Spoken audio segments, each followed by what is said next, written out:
د قرآن کریم د ترجمې 28م درس سورة البقره 102 آیات.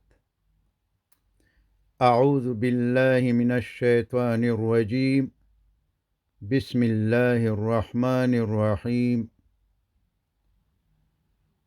دا د یهودانو یو سوال او اعتراضو چې که حضرت محمد صلی الله علیه وسلم پر اختیا سره د الله تعالی پیغمبر وي، نو نعوذ بالله د سلیمان علیه السلام پشان جادوگر او ساحر انسان به د نبیانو په جمله کې نه حسابولو.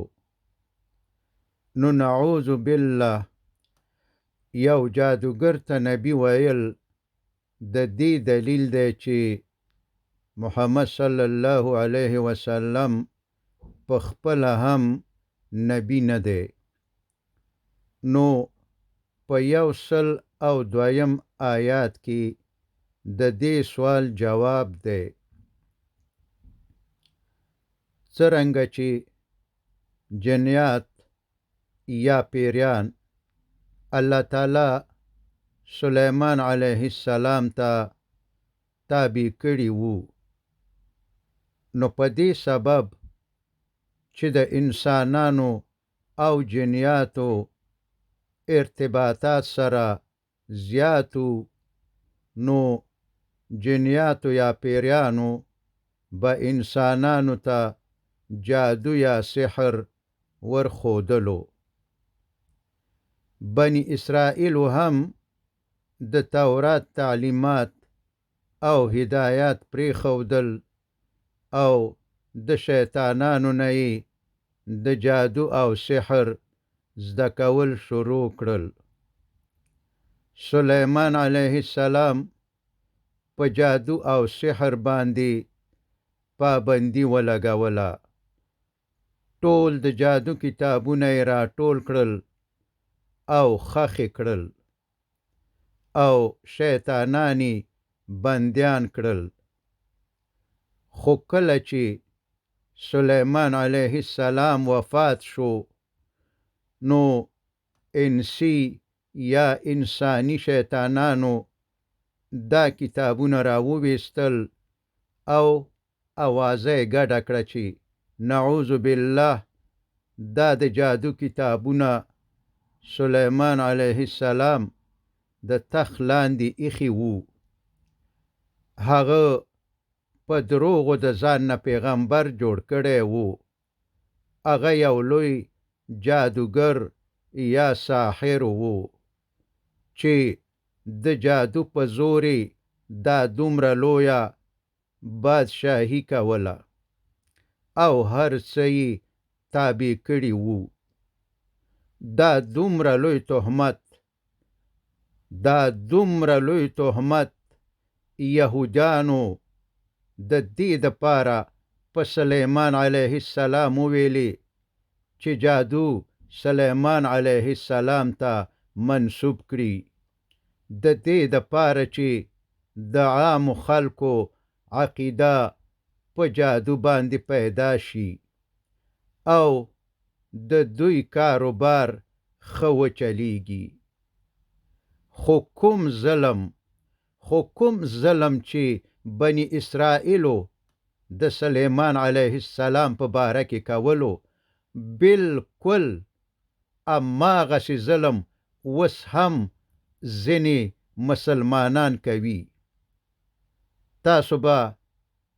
تاسو به د ډیرو مسلمانانو څخه د نقش سلیمانی په باره کې اوریدلی وي چې د تعویذاتو په هر کتاب کې د دین څخه ناخبرو مسلمانانو لیکلی دي چې د دې مطلب په واضح ډول د جادو او کوډو نسبت سلیمان علیه السلام ته ورکول دي او د سلیمان علیه السلام بې مثاله حکومت د یوې جادویي ګوتې نتیجه ګڼل او د سلیمان علیه السلام او د هغه د مجاهد پلار داود علیه السلام جهاد د نظر نه غورځول، آیا دا کم ظلم او کمه ګناه ده؟ بالاخره دا د جادو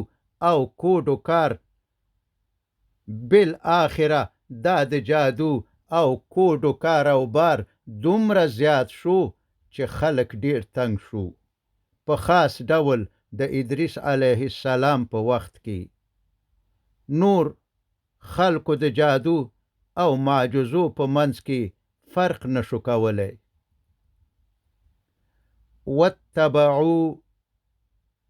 واتبعو او پیروي وکړه دوی، یعنی یهودیانو. واتبعو او پیروي وکړه دوی، یعنی یهودیانو، ما د هغه سحر تتلو چې لوستلو به الشیاطینو شیطانانو علا په ملکی پاچاهی سلیمان د سلیمان علیه السلام کی، وما کفرا او نو کافر شوی سلیمان علیه السلام، یعنی جادو او سحر نکولو، ولکن او لیکن الشیاطین شیطانان کفرو کافران شوی وو، یعنی جادو او سحر کولو. چې دلته په ډاګه معلومیږي چې جادو او سحر کفر دی. یعلمون چې ورخودلو به دوی، یعنی شیطانانو، الناس خلقو ته، السحر جادو. لکه چې ذکر شو چې دا د جادو او کوډو کار او بار دومره زیات شو چې بنی اسرائیل په اخلاقی لحاظ دومره را پریوتل چې یو د بل ناموس ته په کمین کې کېناستل او یو بل به په دې لټه کې وو چې څنګه د بل ښځه د ځان د پاره ترې رابېله کړي. عام خلک ډیر زیات تنگ شو، حتی د ادریس علیه السلام په وخت کې خو خبره دې ته ورسېده چې نور نو خلکو د جادو او معجزو په منځ کې فرق هم نشو کولی. نو الله تعالی 2 ملائکې را ولېږلې چې خلک د جادو او معجزو په فرق پوه کړي او د جادو او کوډو د رد او خونسا کولو او یا باطلولو طریقه خلکو ته وښایي. خو معلومه خبره ده چې ترڅو چې د اصلي شي په باره کې څوک معلومات او علم ونه لري، تر هغې پورې یې نه د خونسا کولو طریقه زده کولی شي او نه د رد کولو. نو دا ملائکې هم مجبوره وي چې اول اصلي جادو شاګردانو ته وښایي او بیا یې د خونسا کولو او باطلولو طریقه ور وښایي. مګر د جادو د خونسا کولو د علم د ښودلو څخه مخکې به یې هر شاګرد ته دا خبره کوله چې ګوره، مونږ خو تا ته د جادو او د جادو د خونسا کولو یا باطل کولو دواړو په باره کې معلومات درکو، یعنی دواړه درخیو، ځکه چې د جادو د خنثی کولو د پاره تاسو باید جادو او سحر وپیژنئ. لیکن دا علم او معلومات چې مونږ تاسو ته درکوو ستاسو د پاره سخت امتحان او ازموینه هم ده، ځکه چې تاسو ته دا د جادو د پیژندلو علم صرف د دې غرض د پاره درکول کیږي چې تاسو د جادو او معجزو په فرق پوه شئ او جادو خنثی کړئ. او د جادو او سحر د کولو یا پې د عمل کولو اجازه درته نشته دی، یعنی د دې علم څخه سوء استفاده یا بده استفاده و نکړئ او غلطی استعمال نکړئ. او که چیرته تی سوء استفاده یا غلطه استفاده وکئ یا غلط استعمال کئ، یعنی تاسو په خپل هم جادو او سحر وکړئ، نو کافران کیږئ. د دې مثال داسې دی لکه استاد چې شاګرد ته د کوم غلط دین د پیژندلو په باره کې معلومات ورکړي او بیا د هغې غلط دین د ردولو او غلط ثابتولو د پاره دلایل ورته وښایي، مګر شاګرد په عوض د دې چې غلط دین رد کړي په خپله د غلط دین پیروي شروع کړي او عمل پې وکړي. نو په همدې شان د دې ملایکو جادو خودل هم د اصلاح د پاره وو، تر څو چې خلک د معجزو او جادو په فرق پوه شي او د انسی شیطانانو جادو او سحر رد او خنثی کړي. مګر بنی اسرائیلو د ملائکو د نصیحت او د تورات د احکامو په خلاف د ملائکو څخه هماغه څه ښه په شوق زده کول چې د میړه او ښځې په منځ کې پې بې اتفاقي راولي او په کورنیو کې فساد منځته راوړي، یعنی د علم څخه یې غلطه استفاده وکړه او غلطی استعمال کړو. وما او د هغه، یعنی او یهودانو د هغه جادو او سحر پیروي هم وکړه، انزله چې نازل شوی وو علا په الملکینی دو ملائکو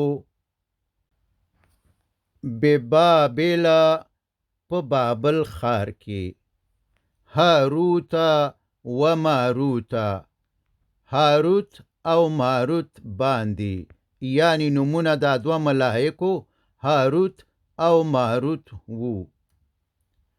بابل د عراق پخوانی نوم دی. بخت نصر چا چې په یروشلم باندې حمله کړې وه د بابل پاچا وو. نمرود هم د بابل پاچا وو. وما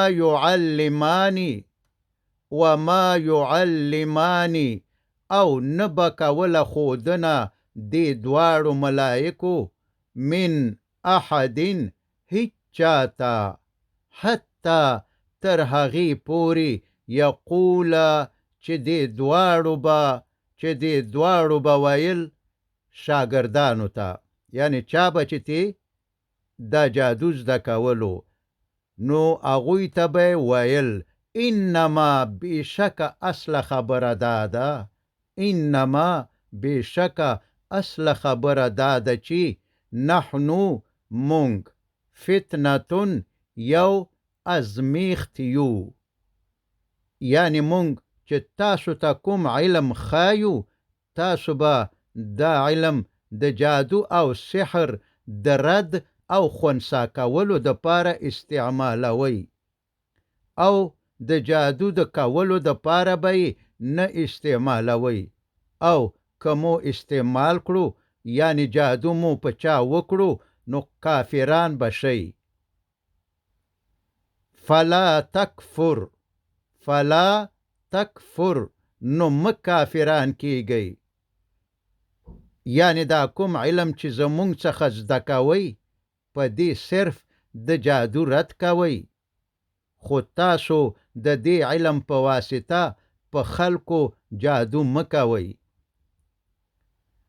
فیتعلمون نو زده کول به اغوی یعنی یهودیانو، منهما د دې دواړو نه، ما آغا څه یفرقون چې جدایی به یې راوستله، بهی په هغې سره، بین په منځ المرء د سړي، و زوجهی او د هغه د ښځې.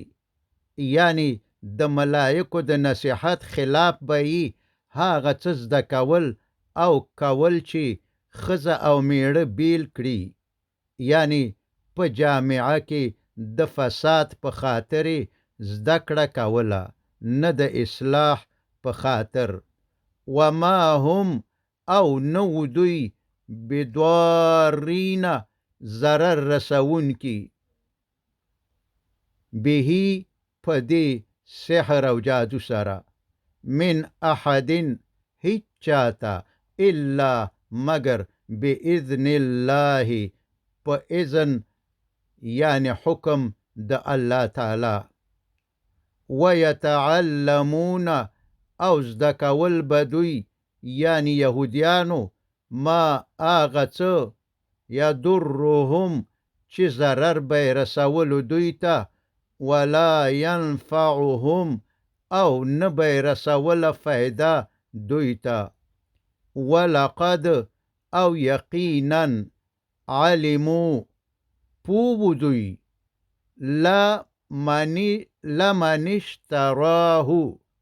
لمن اشتراه چې چا واخیست دا سحر، لمن اشتراه یعنی دوی په دې باندې ښه په دې پویو چې چا سحر او جادو وکړو، ما له نشته هغه ته فی الاخرتی په آخرت یعنی جنت کې، من خلاق هیڅ برخه.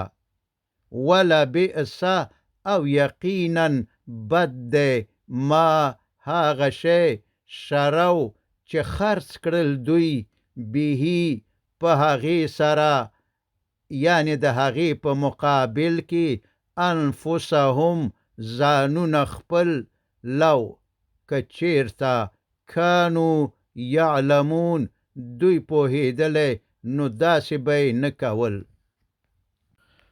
ولو او که انهم یقینا دوی آمنو ایمان راوړی وو، واتقو او پرهیزګاره شوي وو، یعنی د سحر څخه ځانونه ساتلی وو، لمثوبتن نو خامخا ثواب یعنی بدل، من عند الله د طرف نه د الله تعالی، خیرون ډیر بهتر دی، لو که چیرته کانو یعلمون پوهېدلی دوی، نو د سحر او جادو نه به ځانونه ساتلی وو.